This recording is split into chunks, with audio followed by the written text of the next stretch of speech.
네, 오늘 이 저녁에도 하나님의 큰 은혜와 말씀의 능력이 우리에게 경험될 수 있기를 소망합니다.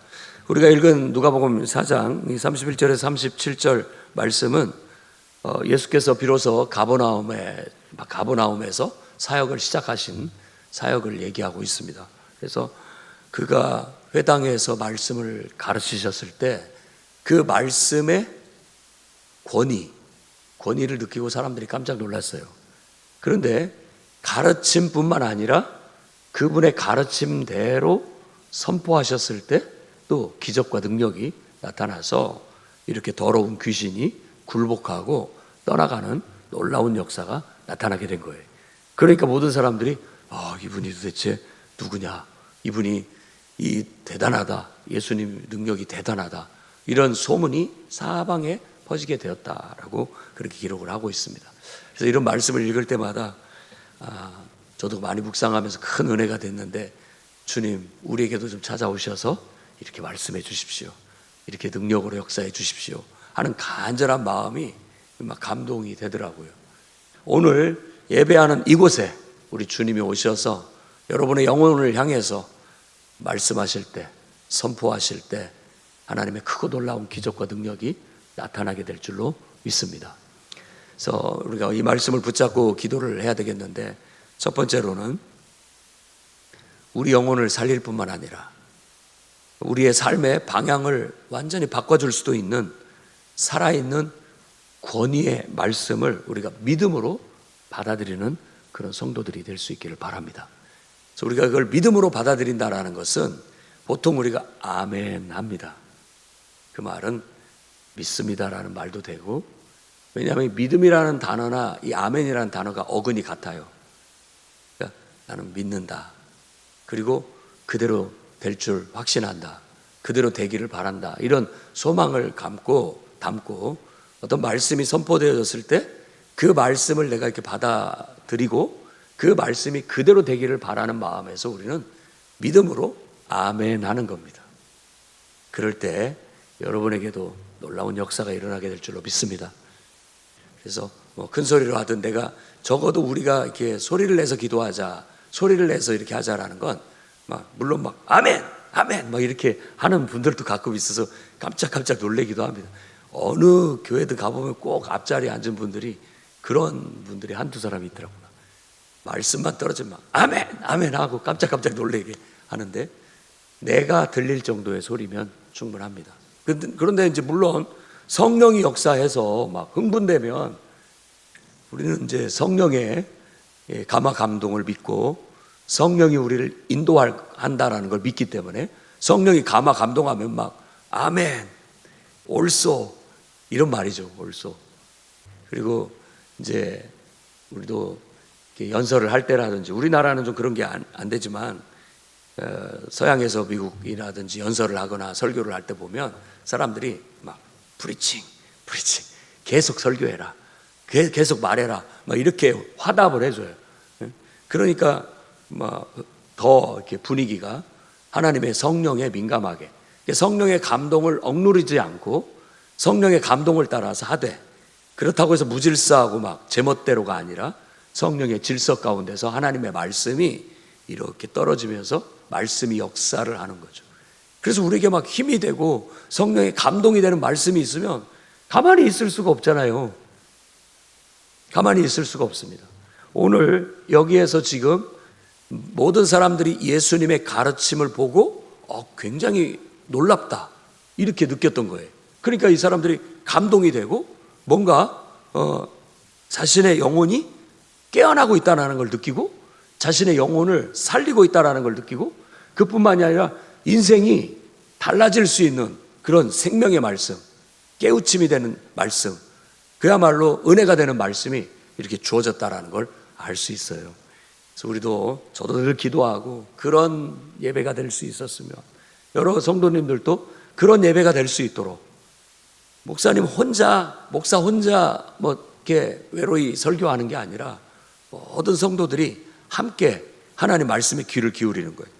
자, 목회자도 말씀을 내가 전하고 싶은 말이 아니라 하나님께로부터 온 말씀을 하나님이 내게 감동으로 주신 말씀을 전하려고 노력하고 그게 온전해야 됩니다. 듣는 사람도 저것은 저 목사의 말이 아니라 하나님께서 저 목사를 통해서 저분을 통해서 말씀하신다라고 그렇게 받아들여야 되는 거예요. 그게 권위 있는 말씀이에요. 권위. 오늘 이 말씀에 권위 있다라는 것도 예수님은 말씀의 근원 그 자체시잖아요. 우리는 늘 기도하면서 말씀을 묵상하고 또 하나님께로부터 근원이 돼서 이 말씀이 내 안에서 솟아나기를 기도해서 말씀을 준비하고 전파합니다. 그렇지만 예수님은 그 자체가 말씀의 근원 되시는 분이잖아요. 말씀이 육신이 되어 우리 가운데 오신 분이고 그분에게는 은혜와 진리가 충만한 분이잖아요.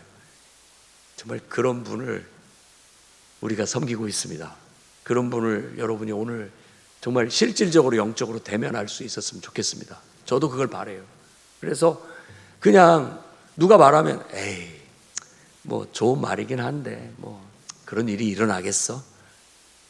그런 정도의 인간적인 나사렛 동네에 예수님을 잘 알고 있는 동네 사람들 같이 친인척들 같이 에이 제가 뭘 하겠어? 뭐 저기에서 뭐 선한 것이 나올 수 있겠어? 이렇게 우리가 믿음 없이 받아들이면 아무 권위가 없는 거예요. 내가 이걸 지금 하나님 말씀으로 받지 않기 때문에 무슨 권위가 있습니까? 이 권위 있다라는 것은 하나님 말씀이라는 뜻이에요. 그 말씀의 근원이 하나님께 있다 이런 거예요. 그러니까 하나님의 말씀은 힘이 있고 능력이 있고 권능이 있으니까 그 말씀이 떨어질 때 우리가 아멘 할 때 그 말씀이 능력이 되어 우리의 삶에 나타나게 되는 것입니다. 출애굽 당시에 광야에서 모세가 하나님 앞에 온유한 사람으로서 하나님 마음에 잘 합했고 하나님이 시키는 대로 잘하는 사람이라고 해서 온유한 사람이라고 했어요. 그냥 하나님이 눈치만 해도 척척 알아듣고 모세는 하나님 뜻대로 이스라엘 백성을 이끌었던 사람이에요. 그런데 그가 능력을 나타낼 때 그 말이 모세라는 한 사람의 능력이 아니라 바로 그 근원이 하나님께 있었던 거죠. 그래서 홍해를 향해서 지팡이를 들고 어떤 의미에서 하나님 말씀을 믿고 실행하고 선포할 때 홍해가 갈라지는 기적이 나타났잖아요. 그리고 하나님 말씀대로 만나가 하늘에서 떨어지고 정말 반석에서 물이 쏟아지는 그런 일들, 메추라기 떼가 날라와서 모든 사람들이 입에 고기 냄새가 날 정도로 먹게 되었던 그런 많은 일들, 이런 것들이 하나님 말씀은 그냥 땅에 떨어지는 말씀이 아니라 그 말씀은 권위가 있고 능력이 있는 말씀이다 라는 걸 보여주는 거예요. 그래서 사람들이 모세를 통해서 그와 같은 하나님의 말씀의 능력을 경험하자 이제는 모세의 말을 하나님의 말씀으로 듣게 되는 것이죠. 여러분에게도 정말 사람의 입을 통해서 주어지는, 가르쳐지는, 선포되는 말씀이라 할지라도 그 속에 하나님 말씀을 듣고 그 말씀에 아멘함으로 정말 크고 놀라운 홍해가 갈라지고 하늘에서 만나가 내려지고 메추라떼기가 쏟아지는 그런 기적과 하나님의 능력을 경험할 수 있기를 주의 이름으로 축원합니다. 말씀은 능력이에요. 그런데 하나님으로부터 근원된 말씀, 그래서 첫 번째 우리는 늘 하나님께로부터 온 말씀이냐, 전하는 자나 듣는 자나, 여러분들이 기도할 때, 말씀을 묵상할 때 여러분 속에서부터 하나님으로 근원에서부터 그분에게서부터 이렇게 솟아나는 말씀인가? 이게 핵심이에요. 핵심. 그 말씀이야 권위가 있고 능력이 있는 거예요. 그냥 내가 아무렇게나 말한다고 되는 게 아니죠. 정말 하나님께서 하라고 하시는 말씀. 베드로도 다비다라고 하는 제자가 이렇게 왔을 때 예수께서 내게 너에게 명하라고 하는데 일어나라고 하신다 이렇게 말했던 거예요. 그게 근원이 내가 아니에요. 성전 비문에 앉아있는 안전뱅이를 일으킬 게도 내게 있는 건 없다. 그러나 내가 믿는 예수 그리스도 이름으로 명하노니 일어나 걸어라. 그 말씀의 근원이 하나님께 있다라는 거예요. 그렇기 때문에 능력이 나타나는 거예요.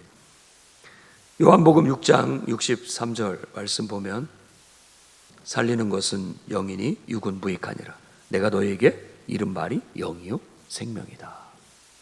그러니까 하나님께로부터 발원해서 하나님께로부터 근원에서 나오는 말씀은 영이고, 그 영은 말이고, 말이 곧 영이고, 그것이 곧 생명이고 능력이 되는 거예요.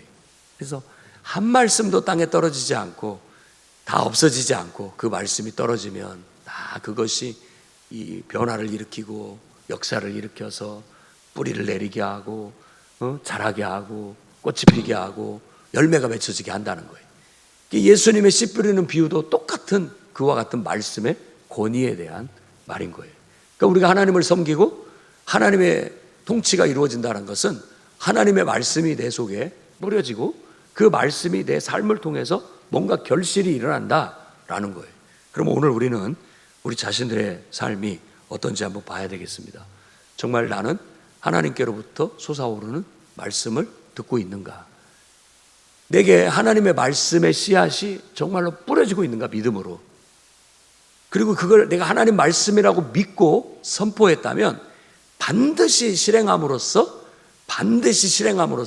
결실하고 있는가. 이게 신앙생활의 능력의 원천이고 권위의 원천이라고 할 수 있겠습니다. 이런 원리를 알더라도 구체적으로 아주 단순하면서도 구체적으로 실행해 나가는 것이 중요한데, 그러지 못하는 사람들이 태반인 것 같아요.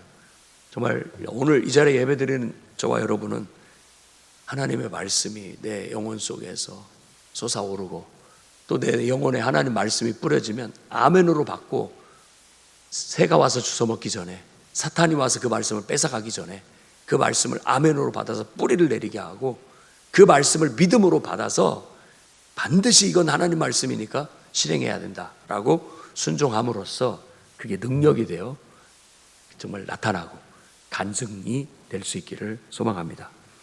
두 번째로, 첫 번째는 우리가 그 말씀의 근원이 하나님께 있을 때 권위 있는 말씀이다 라는 것을 했어요. 그래서 권위 있는 말씀이 선포되면 우리는 아멘으로 받고 경외함으로 믿고 순종해서 반드시 결실해야 된다라는 말씀을 드렸습니다. 두 번째로는 믿음으로 예수님의 말씀을 선포할 때 어둠의 권세는 물러간다라는 걸 믿고 확신해야 됩니다. 오늘 저는 이 부분에 큰 은혜를 받습니다. 더러운 귀신 들린 자가 회당에 있었는데 크게 소리를 질러서 회방을 해요. 예배를 회방을 합니다. 그러자 예수께서 잠잠하고 그 사람에게서 나오라, 그렇게 말했습니다. 이게 선포죠. 선포. 잠잠하고 그 자리에서 나오라. 선포는 명령형이에요. 명령. 그냥 진술이 아니라, 가르침은 진술일 수 있지만 선포는 명하는 겁니다. 명령하는 거예요. 뭐 사탄아 물러가라, 이렇게 명령하는 거죠. 응? 잠잠하고 그 사람에게서 나와라 라고 하자 그 사람이 쓰러지고 더러운 귀신이 나갔다 라고 얘기하는 거예요. 이게 얼마나 놀라운 능력입니까? 오늘 그런 주님이 우리에게도 찾아오셔서 이렇게 선포해 주셨으면 좋겠습니다. 오늘 네 문제가 해결됐다. 아멘. 네 병이 오늘 나았다. 편안히 돌아가라. 이런 하나님의 선포의 말씀이 우리에게 주어진다면 그 그대로 될 줄로 믿습니다. 그러니까 그분을 뵐 수 있다면, 그분이 내 앞에서 그런 말씀을 하는 걸 내가 들을 수 있다면 그 말씀이 능력이 되어 내게 뭔가가 일어날 거예요. 사람의 힘으로 안 되는 거, 정말 우리의 의지로 안 되는 거, 우리의 계획으로 안 되는 거, 우리의 노력으로 안 되는 거 하나님께서 오셔서 선포해 주신다면, 오늘 우리의 예배 가운데 성령으로 찾아오셔서 우리에게 말씀해 주신다면 그건 정말 능력이 돼서 우리 안에 있는 어둠의 권세가 물러가고 더러운 죄악들이 벗겨지고 또 우리를 괴롭히고 방해하는 요소들이 사라지고 또 꽉 막힌 것이 열려지고 정말 불가능해 보였던 것들이 가능해지는 놀라운 역사가 일어나게 될 줄로 믿습니다. 한번 보면 기도나 예배가 이런 영적 싸움인 것 같아요. 다니엘서를 봐도 다니엘이 식음을 전폐하고 21일 동안 기도한 것은 바로 기도 응답을 바라고 하는 거예요. 영적 싸움인 거예요. 이 영적 싸움은 우리를 가로막고 있는 악한 영, 또 내 자신이 내 스스로가 믿지를 못하고 내 스스로가 나를 가로막고 있는 경우가 많기 때문에 인간적인 생각, 부정적인 생각, 믿지 못하는 그런 마음들, 부정적으로 생각하는 모든 것들, 이런 것들이 딱 이렇게 먹구름처럼 가로막고 있고 또 가시덤불처럼 우리를 에워싸고 있으니까 하나님 말씀이 들어오지도 못하고 또 말씀이 들어와도 이렇게 뚫고 나가지를 못하는, 능력이 돼서 나가지를 못하는 그런 문제를 겪게 된다는 거예요. 그런데 정말 우리가 기도로 그걸 이기고, 기도로 우리 마음반에 있는 돌을 걷어내고 우리 마음반에 있는 가시덤불과 이런 엉겅퀴들을 뽑아내고 부정적인 요소들을, 또 절망적인 마음들을, 미움들을, 원망과 불평들을 다 뽑아내게 된다면 그 말씀은 우리에게 능력이 되어 그대로 나타나게 될 줄로 믿습니다. 오늘 주님의 말씀이 여러분에게 선포될 때 여러분 안에 있는 더러운 영, 어둠의 영, 또 부정적인 마음, 생각들, 감정들 다 정말 예수 이름 앞에 굴복하고 떠나가는 기적과 능력이 있기를 주의 이름으로 축원합니다. 갈릴리 바다에 풍랑이 일었을 때 제자들이 두려워 떨었습니다. 예수님은 주무시고 계셨고 두려움에 다급해서 예수님을 깨웠을 때 예수님께서도 어찌 믿음이 없느냐, 믿음이 적은 자들아 라고 꾸짖으시고 그 바다를 향해서 잠잠하라, 고요하라 하니까 파도가 굴복해서 그대로 편안해졌다라고 말하고 있는 거예요. 오늘 그 말씀의 권위가, 그 말씀의 능력이 저와 여러분에게 경험되지기를 주의 이름으로 축원합니다. 야고보서 4장 7절 말씀 보면 그런즉 너희는 하나님께 복종할지어다, 마귀를 대적하라, 그리하면 너희를 피하리라. 그러니까 우리도 말씀을 배우고 어떤 말씀을 통해서 깨달음이 있다면 그걸로 끝나면 안 돼요. 선포해야 됩니다. 그래서 우리 기도에 선포하자고 제가 기도를 요구하고 있죠. 예수 이름으로 병은 나아라, 나을지어다, 선포하는 거예요.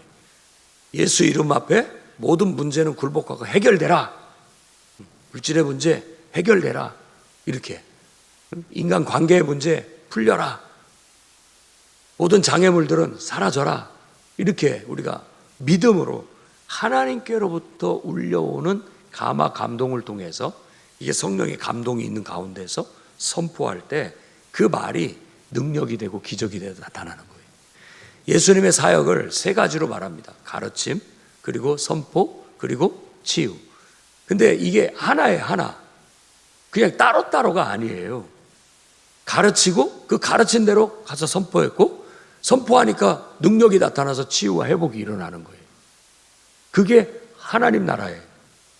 그렇게 가르치고 선포하고 하나님의 역사가 나타나는 것은 하나님 나라가 거기에 임하는 거예요. 그래서 예수 이름으로 이 귀신이 쫓겨나갔다면 이곳에 하나님의 나라, 하나님의 통치가 임한 것이다. 여러분의 삶에도 하나님을 믿는다고 하지만 늘 머나먼 당신처럼 섬기는 것이 아니라 여러분 삶 속에 깊숙이 주님이 들어와셔서 여러분의 문제를 명하고 선포하셔서 해결해 주는 그런 놀라운 경험이 있기를 주의 이름으로 축원합니다. 우리가 선포하면 그대로 됩니다. 세 번째 우리가 붙잡아야 할 말씀은, 이렇게 우리가 하나님의 능력의 말씀, 권위 있는 말씀을 경험했다면 우리 마땅히 증인이 되어야 되지 않겠습니까? 그렇죠. 우리 어떤 여러분들이 재밌는 영화를 봤어도 야 재밌어, 한번 가서 봐봐, 너도 꼭 봐봐야 돼, 이렇게 가서 전달해 주잖아요. 그렇죠? 또 어떤 약을 먹고 내가 효험을 봤다면 너무 좋아, 이거 너도 한번 먹어봐, 이렇게 소개해 주게 되는 것이죠. 또 좋은 화장품 같은 거 쓴다면, 효험을 봤다면 우리는 또 가서 야 이거 좋더라, 너도 한번 써봐라, 이렇게 말해주는 거죠. 우리가 예수를 믿고 정말 예수님 안에서 참된 내 삶의 변화, 그리고 구원, 또 하나님의 능력, 이런 것들을 경험했다면 어찌 말하지 않을 수 있겠습니까? 우리는 당연히 가서 그걸 증거하고 전해야 되겠죠. 이제 사마리아 수가성의 여인, 그 우물가에서 만났던 여인도 예수님을 만나고 큰 은혜를 받았어요. 정말 예수님의 말씀을 듣는데 이분이 바로 우리가 기다리는 메시아구나 라는 확신이 듣고 자기의 삶의 모든 문제가 해결되는 것 같고, 그동안 아무리 인생에 충족을 하려고 해도 충족되지 않았던 그런 것들이 해결되는 걸 경험했어요. 구원의 기쁨과 감격을 경험했죠. 당장에 마을에 가서 사람들한테 그 사실을 알렸어요. 자랑을 했단 말이에요. 내가 그리스도를 만났다. 그분이 나에 대해서 너무 내 모든 문제를, 인생의 모든 문제를 훤히 알고 계시더라. 그분의 말씀이 나를 치료했고 나를 구원했다. 그랬더니 그 말을 듣고 많은 마을 사람들이 예수님을 찾아와서 예수님을 믿게 됐다라고 요한복음 4장은 얘기를 합니다. 이렇듯 우리는 마태복음 28장 19절에 지상 대명령을 내린 것처럼 가서 모든 족속에게 제사를 삼아서 세례를 주고 가르쳐서 지키게 하는 그런 사명을 감당해야 될 줄로 믿습니다. 오늘 저는 이 누가복음 4장에 가버나움 회당에서 예수께서 말씀을 가르치시고 또 권위 있는 말씀으로 선포하셔서 더러운 귀신을 쫓아내시고 사람을 온전케 해주시고 그 소문이 많은 사람들에게 전해지게 됐다라는 이야기를 통해서, 첫째는 우리가 하나님의 권위 있는 말씀을, 하나님께로부터 온 근원된 그 말씀을 들을 수 있는 그런 믿음 갖고 아멘으로 순종해 나가시기를 바랍니다. 두 번째로는 우리가 믿음이 있다면 예수 이름으로 정말 하나님께서 감동을 주셨을 때 해결되라, 치료되라 이렇게 선포하며 기도할 때 하나님의 능력이 나타나서 어둠의 권세가 떠나가고 사탄의 권세가 물러간다는 걸 믿고 여러분들도 선포하시기 바랍니다. 세 번째로는 우리가 이렇게 늘 하나님의 위엄 있는 말씀, 능력 있는 말씀을 경험하고 살아야 되겠고, 그것을 경험하고 다른 사람한테 가서 자랑하고 다른 사람한테 전해줘서 그들도 나처럼 하나님 믿고 인생이 변화되고 구원받고 진정한 기쁨과 참된 삶을 얻을 수 있도록 인도하는 그런 사명의 삶을 살아가시기를 주의 이름으로 축원합니다. 기도하겠습니다. 거룩하신 주님, 권위와 위엄과 능력이 있는 말씀을 오늘 말씀을 통해서 봅니다. 예수께서는 생명의 근원이실 뿐만 아니라 말씀의 근원이시니 주님으로부터 주님의 입을 통해서 나오는 말씀이야말로 권세가 있고 능력이 있어 악한 영이 굴복하고 원수 마귀가 물러가며 그 말대로 기적과 능력이 되어 치유와 회복이 일어나게 됨을 믿습니다. 주님, 오늘도 성령으로 우리 가운데 찾아와 주셔서 2000년 전 역사하신 것처럼 똑같이 우리에게 말씀을 가르쳐 주시고 우리 앞에 위엄 있는 말씀으로 선포하셔서 악한 영을 몰아내 주시고 죄악을 씻어 주시고 병든 자를 고쳐 주시고 삶의 모든 문제들을 해결하여 주시옵소서. 말씀의 권능을 경험하고 그 권능의 말씀을 경험한 그런 간증들을 믿지 않는 자들에게 전해서 많은 사람들이 하나님께 돌아오는데 우리가 쓰여지기를 소망합니다. 예수님 이름으로 기도드립니다.